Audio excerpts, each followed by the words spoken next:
everyone, welcome back to my channel. Thanks so much for tuning in yet again, and hello to new subscribers. It's so great to have you here.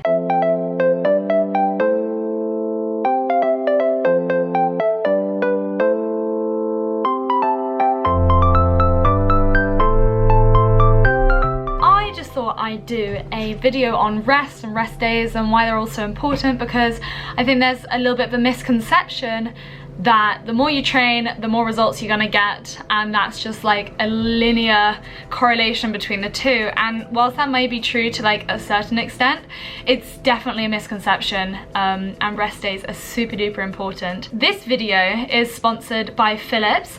They are kindly taking me to my first race in fact, after the marathon, and they're providing me with a bunch of wellness equipment to help me on the journey there, alongside my physio and everything else. So I'm super duper grateful for all of that, and just really excited to take part in the race. It is 2 weeks away, I think about 1 week away by the time this video comes out, and I'm really excited and really grateful to Philips as well for helping me along my way. I just thought I'd give a little intro into why rest days are so important. Basically, every time you work out, you're putting stress on your muscles and also your nervous system. When you put that stress on your muscles, it needs time to recover afterwards, and the harder the workout and the less used to that workout that you are, the more rest you actually need. And when we put stress on our muscles, you're actually like breaking down the muscle fibers, and when you do that, they need protein, other basically just calories in general, and a lot of sleep to recover. I think we all kind of assume a little bit that when you're lifting really heavy and when you're working out hard, your body can kind of just handle it, but you know that feeling of feeling really sore afterwards, that is where your muscles have started to break down, and that's why they need building back up again. In terms of your nervous system, when we're under a lot of stress, our sympathetic nervous system is activated, and that's also known as the fight or flight response. So when you get your sympathetic nervous system activated, that's your pupils dilate, your blood vessels dilate, your heart beats faster, and you become a little bit more agitated and ready to respond to whatever is going on in your surroundings, which is really helpful if you're being chased by a tiger, or if you're in a CrossFit competition, or even if you're just working out or at work and you need to be able to think fast. This is a good response to have, but if you activate it for too long without any respite from it, your body can kind of get into a state of overload and quite often fatigue and overtraining if it's to do with fitness. All of these things are real. The science is very real. It's still a little bit unclear about like why we get these things and what exactly to do about them, but you need to activate your parasympathetic nervous system, which is the one that kind of calms you down. It's the one that helps you sleep in the evenings. That is what can counterbalance the activation of the sympathetic nervous system from when you're working out. The problem with doing too much working out without having rest days is that you increase your likelihood of injury, also illness, and just general feeling of exhaustion. I definitely feel like I've been in that situation before, previously when I was playing squash and wasn't eating enough, but also more recently, for example last year when I was training for my boxing match, we got to the kind of peak of my training schedule and I just couldn't put out the amount of kind of power and intensity that I needed to into my training, and no matter how much I was trying, I just was unable to reach the level of intensity that I needed to reach.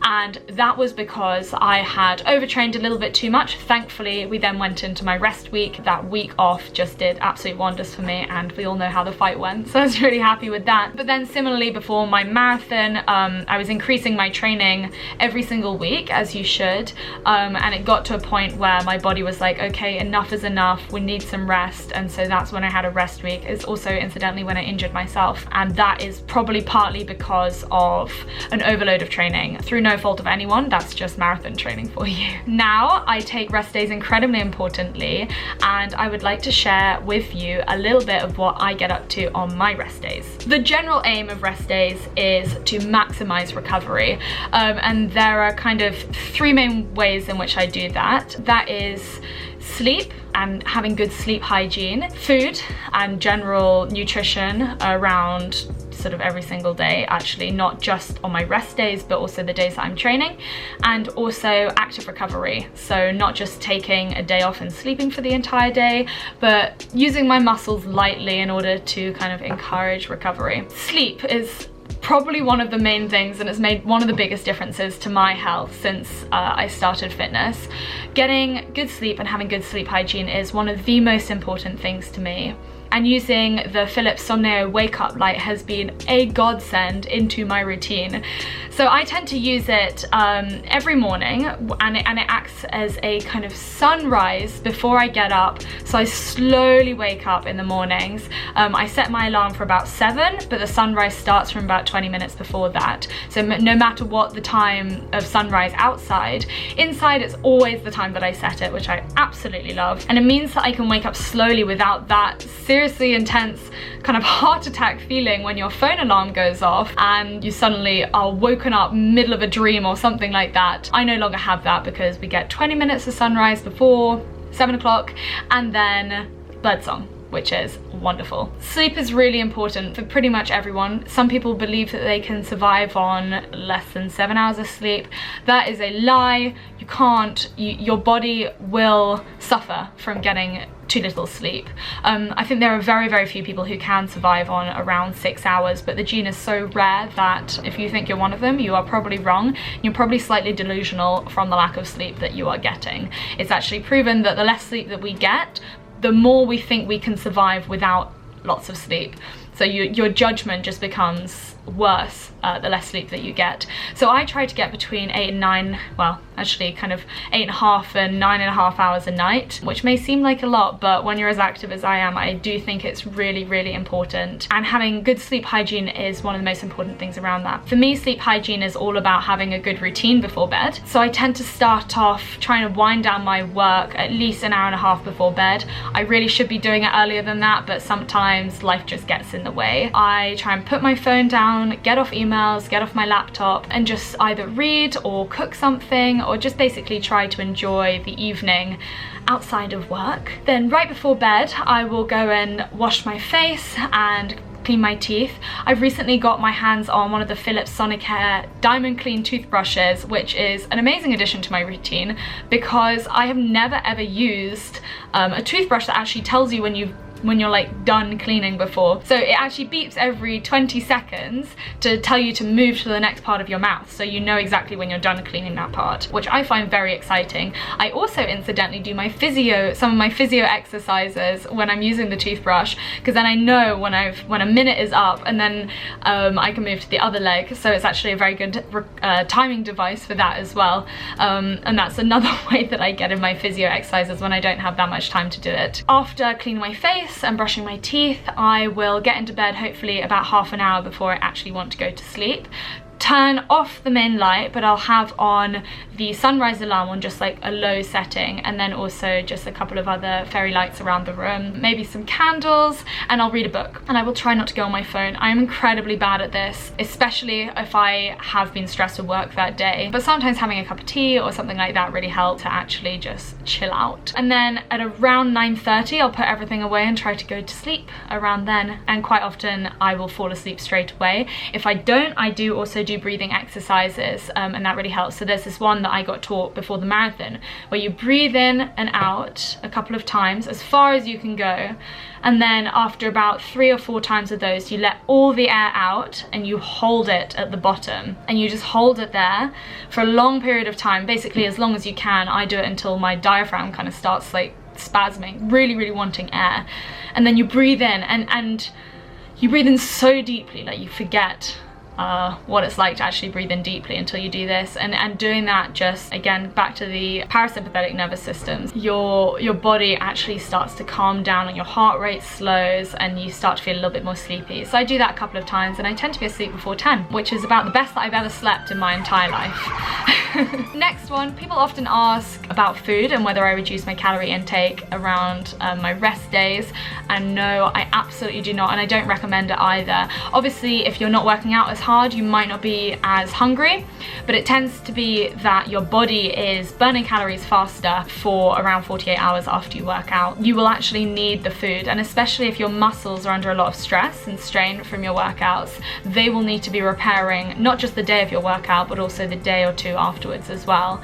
And the harder your workout is, the more you need those foods. And it's not just protein that's important, it's also carbohydrate, because they replenish the glycogen stores in your muscles, which long distance runners is especially important for you, but really it's important for anyone who does working out. So please don't cut your carbs on days that you are having rest.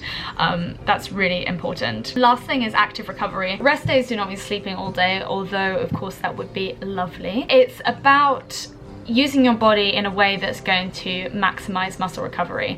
So for me, that just involves a lot of walking. I try to get around sort of 12, 15, 18,000 steps a day, depending on how energetic I am. I don't really push it. I actually am not using a step counter at the moment, just because I'm trying to do it a little bit more intuitively. For me, I try to walk to the gym, and then at the gym I'll just do my physio exercises, which if you haven't watched it already, go and check out my last vlog where I shared a lot about my physio and why I'm doing it and how I'm doing it. Instead of working out like lifting weights or running at the gym, I will tend to just do my physio, and that's a good way of using your muscles without exhausting the muscles. Walking around, basically anything that uses your body but doesn't tire the body out. So yeah, that's active recovery.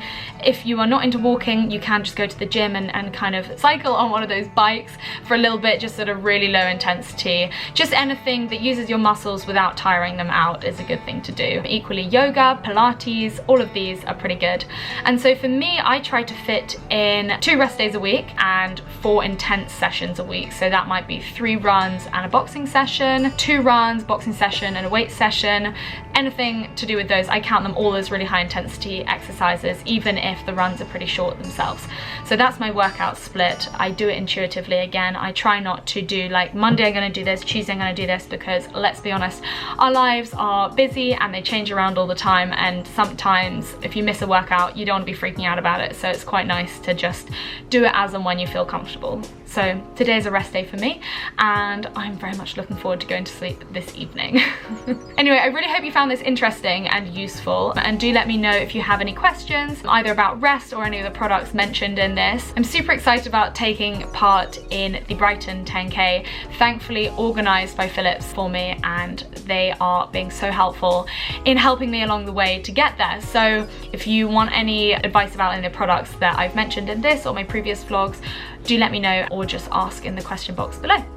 Thank you again for watching, and I will see you next time. Bye bye!